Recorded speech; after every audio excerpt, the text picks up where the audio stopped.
Hello all the students, कैसे हैं आप सब। Welcome to my channel my authority. आज हम पढ़ेंगे sources of the Indian constitution and its salient features. कोई भी कंपटीशन का एग्ज़ाम हो उसमें तो ये क्वेश्चंस आते ही हैं, बट हम जब यूनिवर्सिटी के एग्ज़ाम्स लिखते हैं तब वहाँ पर जो सेक्शन सी का नॉर्मली क्वेश्चंस आते हैं, जिसे हम कहते हैं ना लेंदी क्वेश्चंस जो होते हैं, उसमें हमें हर बार बीए एमए के एग्ज़ाम्स में देखने को मिलता है। पॉलिटिकल साइंस हो, पब्लिक एडमिनिस्ट्रेशन हो, तो ये बहुत बेसिक क्वेश्चंस है, इसे बहुत ही बेसिकली हैंडल भी हम करेंगे। स्टार्ट करते हैं। The Indian constitution is one of the most comprehensive, यानी सबसे बड़ा, वी कैन से दैट दुनिया का सबसे बड़ा कॉन्स्टिट्यूशन है। डिटेल्ड है और इसमें हर चीज़ बहुत ही डिटेल्ड से दी हुई है इन the world. It was drafted by the constituent assembly. Last video में हमने कॉन्स्टिट्यूंट असेंबली के बारे में पढ़ा था। इसको ड्राफ्ट किसने किया था? कॉन्स्टिट्यूंट असेंबली ने ड्राफ्ट किया था एंड अडॉप्टेड, और कब ये अपनाया गया था? 26 नवंबर 1949 को। इसीलिए इस दिन कॉन्स्टिट्यूशन डे भी मनाया जाता है। The constitution came into force on January 26, 1950, making the birth of the Republic of India. और इसी ने भारत में गणतंत्र की शुरुआत की थी इस दिन से ही। One of its most striking features, और इसका सबसे इंपॉर्टेंट फीचर क्या है? That it draws the inspiration from various sources.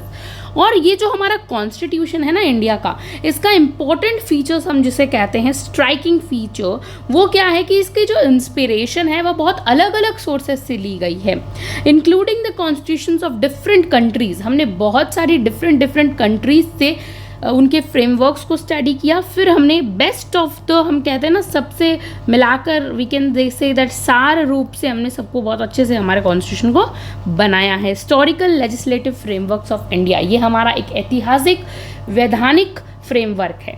Sources of the Indian constitution की जब हम बात करते हैं तो उसमें क्या क्या पढ़ते हैं कि the Indian constitution has borrowed, लिया गया है, एंड अडॉप्टेड सेवरल फीचर्स, अपने अंदर बहुत सारे फीचर्स को समाहित करता है फ्रॉम डिफरेंट सोर्सेज। इसके स्रोत अलग अलग हैं, making it's a unique blend होता है मिक्सचर। ये अपने आप को एक बहुत ही अच्छा सा मिक्सचर है और वेरियस लीगल ट्रेडिशंस का, अलग अलग लीगल यानी कि विच इज़ कानूनी ट्रेडिशंस, परंपराओं का। द मेजर सोर्सेज इंक्लूडेड, सबसे पहले हम बात करते हैं सोर्सेज क्या क्या हैं। तो द गवर्नमेंट एक्ट ऑफ, बहुत इंपॉर्टेंट एक्ट है, भारत शासन अधिनियम 1935, जिसे ब्रिटिश लेगेसी भी कहा गया है। Okay, the government act of 1935 was the most significant legal framework, बहुत इंपॉर्टेंट लीगल फ्रेमवर्क है बिफोर इंडिपेंडेंस, हमारी आज़ादी से पहले, and served as the primary blueprint क्या होता है? Copy for the Indian constitution. तो हम कह सकते हैं 1935 के एक्ट का बहुत इंपॉर्टेंट रोल है आज के हमारे Indian constitution, as a blueprint का काम करता है वो। Okay, the following provisions are directly taken, और ये जो नीचे दिए गए प्रोविजंस है ये डायरेक्टली उस एक्ट से लिए गए हैं। जैसे कि फेडरल स्ट्रक्चर होना चाहिए, फेडरल माने हमारी पावर जो है वो डिवाइडेड होनी चाहिए सेंटर और स्टेट के बीच में, उसी को हम कहते हैं फेडरल स्ट्रक्चर, पावर शेयरिंग। तो सेंटर और स्टेट के बीच में पावर डिवीज़न। चाहे ऑफिस ऑफ गवर्नर की बात की गई है, वो भी एक्ट ऑफ 1935 से लिया गया है। अब क्या है office of governor? Acts as the head of the state, जो स्टेट का हेड होगा वो क्या होगा? गवर्नर होगा। जुडिशरी लिया गया है, फेडरल कोर्ट जैसे कि हम देख सकते हैं, and the structure of judiciary, पूरा का पूरा जुडिशरी का स्ट्रक्चर भी 1935 के एक्ट से लिया गया है। एमरजेंसी प्रोविजंस भी वहीं से आए हैं। Provisions related to emergency situations, that's called provisions emergency. Okay, Public Service Commission, जिसे हम PSCs कहते हैं, Structure of UPSC and State PCS जो हम कहते हैं। नेक्स्ट, ब्रिटिश कॉन्स्टिट्यूशन से हमारा क्या लेना देना है, हमने उससे क्या क्या लिया है। Okay, the British parliamentary system, हम बहुत इन्फ्लुएंस्ड है। आज हमारा पूरा कॉन्स्टिट्यूशन और पूरी डेमोक्रेटिक स्ट्रक्चर, जो गवर्नेंस का स्ट्रक्चर है वो क्या है? पार्लियामेंट्री है। तो हम बिल्कुल यूके से इंस्पायर्ड थे उस टाइम, तब हम, क्योंकि यूके ने हम पे कॉलोनियलिज्म की हम देख सकते हैं, उसके वजह से हमने पार्लियामेंट्री फॉर्म ऑफ गवर्नमेंट को अपनाया। इंडियाज़ गवर्नेंस मॉडल सिग्निफिकेंटली ऐसा ही है। सम की फीचर्स देखते हैं जो हमने लिए हैं। सबसे पहले तो हमने बोरो किया था पार्लियामेंट्री सिस्टम ऑफ गवर्नमेंट। इसका मतलब है India has a by cameral legislature. By cameral मतलब जो होता है दो तरह के हाउसेस होंगे। हमारे यहाँ भी दो तरह के हाउसेस हैं, Lok Sabha and Rajya Sabha. Okay, next हम क्या देखते हैं? Rule of law. ठीक है, everyone is equal before law. मतलब कानून के सामने सभी लोग इक्वल है, हमारा आर्टिकल 14 भी कहता है ये बात। तो हम कहते हैं ना कि हमने ब्रिटेन से हमने क्या क्या इंस्पायर्डली लिया है, तो सिंगल सिटीजनशिप भी हमने यूके से ही ली है। अनलाइक द यूएसए में तो डबल सिटीजनशिप है, लेकिन हमारे यहाँ सिंगल सिटीजनशिप है। भारत का एक ही नागरिक है, वो एक ही होगा। कहीं भारत के दूसरे स्टेट में जाने से हमें दो नागरिकताओं की ज़रूरत नहीं पड़ती है, 2 सिटीजनशिप की ज़रूरत नहीं है। तो unlike the USA where states have separate citizenship, वहाँ पे हर स्टेट्स की अपनी सेपरेट सिटीजनशिप है। इंडिया फॉलो सिंगल सिटीजनशिप, हमारे यहाँ सिंगल सिटीजनशिप ही अपनाई जाती है। नेक्स्ट है कैबिनेट सिस्टम, हमने लिया है यूके से। The prime minister is the real executive head, हमारे यहाँ जो प्राइम मिनिस्टर है ना वो रियल एग्जीक्यूटिव का हेड होता है। ओके, रियल में, वैसे तो हम प्रेसिडेंट को कहते हैं लेकिन रियल में प्राइम मिनिस्टर ही है। अब हम देखते हैं रिट्स एंड पैरोग्रेटिव ऑर्डर्स क्या होते हैं। Concepts of habeas corpus, mandamus, prohibition, certiorari and quo warranto, these all are included in article 32। Writs जो हमारी है, रेमेडीज, ओके, वो हमने यूके से ली। अब हम देखते हैं यूनाइटेड स्टेट्स का हमने क्या इन्फ्लुएंस अपनाया है अपने कॉन्स्टिट्यूशन के अंदर। तो सबसे पहले तो हम बात करेंगे American constitution provided inspiration for several fundamental aspects of the governance and rights. बहुत सारे सेवरल फंडामेंटल राइट्स के बारे में हम बात करेंगे इसमें। सबसे पहले देखिए, आप आ सकता है आपके पास फंडामेंटल राइट्स यानी हमारे मूलभूत अधिकार। हम देखते हैं इनरिस्ट हमारे पार्ट 3 में, कॉन्स्टिट्यूशन के पार्ट 3 में फंडामेंटल राइट्स की बात की गई है of Indian constitution. Now judicial review, जो न्यायिक, जो कहते हैं ना पुनरावलोकन होता है, जिसमें जुडिशरी के पास ये पावर होती है कि कोई भी एक्ट अगर पार्लियामेंट ने बनाया है वो क्या सही है क्या नहीं है, वो सो वापस जुडिशरी उसको रिव्यू कर सकती है, वापस देख सकती है। रिव्यू यानी बार बार देखना। The Supreme Court has the power to review laws को देखने की पावर किसके पास है? सुप्रीम कोर्ट के पास है। इम्पीचमेंट प्रोसेस हमने यूएसए से लिया है, यानी महाभियोग जो राष्ट्रपति और जजेस पे लगाया जाता है।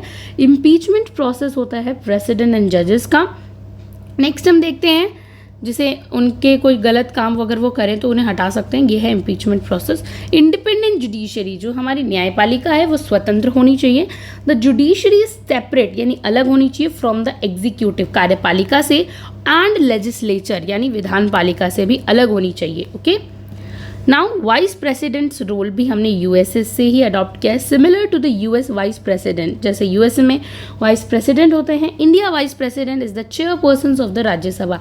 इंडिया में जो कहते हैं ना वाइस प्रेसिडेंट, वो क्या है? राज्यसभा का चेयरपर्सन भी है, जो हम कहते हैं जो speaker. Okay, next Irish constitution से हमने क्या क्या लिया है देखते हैं यहाँ 4th में, आयरिश कॉन्स्टिट्यूशन।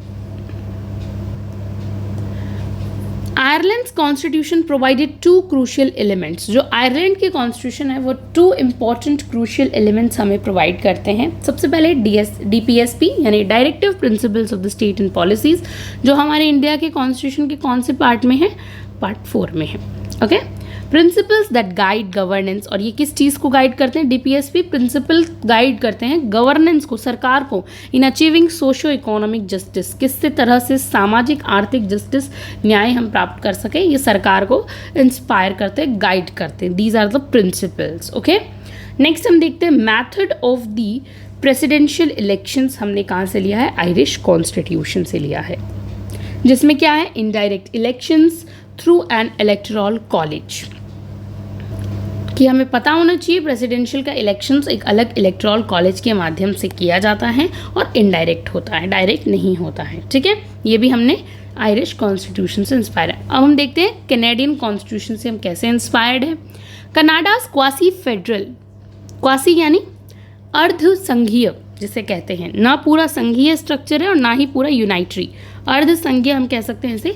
तो Canada's quasi federal system influence India's federalism, हमारे इंडिया के संघवाद को प्रभावित करता है कनाडा का quasi federal system. Borrowed features क्या क्या हैं? जैसे कि federation with a strong centre, federation भी है हमारे पास, लेकिन जब इमरजेंसी लगती है तब हमारा सेंटर, जो हमारा स्टेट का जो इम्पोर्टेंट पार्ट है, संघ जिसे हम यूनियन कहते हैं, वो स्ट्रांग हो जाता है। इमरजेंसी में सारी पावर्स किसके पास चली जाती है? सेंटर ऑफ द अथॉरिटी के पास चली जाती है। इसीलिए हमारे यहाँ पावर शेयरिंग भी है, लोकल बॉडीज़ तक भी पावर पहुँचाई गई है, लेकिन उसी के साथ साथ हमारा सेंटर भी बहुत स्ट्रांग है। India is a federal system but the centre has more powers than the state, लेकिन सेंटर के पास स्टेट की कंपैरिजन में पावर्स ज़्यादा है, प्लस में है। Got it? तो फर्स्ट फीचर तो ये हो गया कि हमने फेडरेशन लिया है बट हमारा स्टेट का जो सेंटर है वो बहुत स्ट्रांग है। Now residuary powers with the centres, जो रेसिड्यूरी पावर्स बचती हैं, any subject not mentioned in the constitution, उसे क्या कहा जाता है? रेसिड्यूरी पावर्स कहा जाता है। गोज टू द यूनियन, जो चीज़ें सब्जेक्ट, जितने भी सब्जेक्ट हैं अगर वो कॉन्स्टिट्यूशन में मेंशन नहीं है वो सब अपने आप डायरेक्टली किसके पास चले जाएंगे? सेंटर के पास चले जाएंगे, यानी यूनियन के पास चले जाएंगे। नाउ हम देखते हैं, हमने कनाडा से advisory role of the Supreme Court लिया है कि जो हमारे सुप्रीम कोर्ट है वो एक एडवाइजरी, सलाह का काम करेगी। तो the president can seek legal advice from the Supreme court, जो प्रेसिडेंट है वो लीगल एडवाइस ले सकता है, किससे? सुप्रीम कोर्ट से। तो ये भी हमने कनाडा के कॉन्स्टिट्यूशन से लिया है। अब हम ऑस्ट्रेलियन कॉन्स्टिट्यूशन की बात करते हैं कि हमने ऑस्ट्रेलिया के कॉन्स्टिट्यूशन से क्या अडॉप्ट किया है, बोरो किया है। From Australia India borrowed concurrent list. Concurrent list क्या होती है? Both the centre and the states can legislate on subject in the concurrent list. इसमें ना देखिए 3 तरह की लिस्ट होती है। एक होती है यूनियन लिस्ट, यूनियन लिस्ट में ओनली सेंटर बनाएगी कानून जितने भी होते हैं। स्टेट लिस्ट जिसमें state is dominate, concurrent list जिसमें जितनी भी पावर्स है दोनों मिलके, सेंटर और स्टेट अपनी सहमति से मिलके बनाएंगे। तो ये जितनी भी पावर्स होती है, ये कॉन्करेंट लिस्ट का कॉन्सेप्ट हमने ऑस्ट्रेलिया से लिया है। बहुत बार हम MCQs में पूछे जाते हैं नॉर्मल एग्जाम्स में। Both the centre and the states can legislate, बना सकते हैं कानून on the subject of concurrent list. Joint sitting of parliament का कॉन्सेप्ट, जब जॉइंट सिटिंग बुलाई जाती है दोनों चैम्बर्स की, तो हाउसेस की, तो भी ये कॉन्सेप्ट भी ऑस्ट्रेलिया से लिया गया है। In case of deadlock between both, ऐसे कोई मुद्दा आ जाता है जिसमें दोनों की तरफ से ज़रूरी है दोनों हाउसेस को बुलाना, तो ऐसी सिचुएशन क्रिएट होने पे जॉइंट सिटिंग बुलाई जाती है। नेक्स्ट हम देखते हैं वेमार जर्मन कॉन्स्टिट्यूशन से हमने क्या लिया है, इम्पॉर्टेंटली हमने क्या बोरो किया है। Germany's Weimar constitution influenced emergency provisions, हमने जर्मन से लिए हैं। इमरजेंसी जब लगती है तब ये जर्मन से लिए गए हैं। Provisions related to the suspensions of the fundamental rights, जहाँ हमारे फंडामेंटल राइट्स को सस्पेंशन में रखा जाता है या उसका उल्लंघन किया जाता है, तब इमरजेंसी के टाइम्स जो हमारी इम्पॉर्टेंटली होता है प्रोविजंस, वो इमरजेंसी प्रोविजंस कहलाए जाते हैं। नाउ अब हम देखते हैं कि एक और बहुत important concept of social welfare state का कॉन्सेप्ट भी जर्मनी से लिया गया है। क्या होता है सोशल वेलफेयर? यानी India's focuses on social justice, India जो है सामाजिक न्याय पे ध्यान देगी एंड वेलफेयर की बात करेगी। यह है सोशल जस्टिस का कॉन्सेप्ट। अब हम देखते हैं सोवियत यूनियन यानी USSR से क्या इंपॉर्टेंटली बोरो किया गया है। The USSR influenced India's commitment to fundamental duties. सबसे पहले फंडामेंटल ड्यूटीज़ जो है हमने कहाँ से ली है? सोवियत USSR से। एडेड, कब ये ऐड की गई थी? 1976 में ऐड की गई थी बाय द 42nd अमेंडमेंट, जिसे मिनी कॉन्स्टिट्यूशन भी कहा जाता है। ये सब फैक्ट्स हैं। Okay, now planning and socialist ideas क्या क्या हैं, वो कहाँ से लिए गए हैं? वो भी हमारे USSR से लिए गए हैं।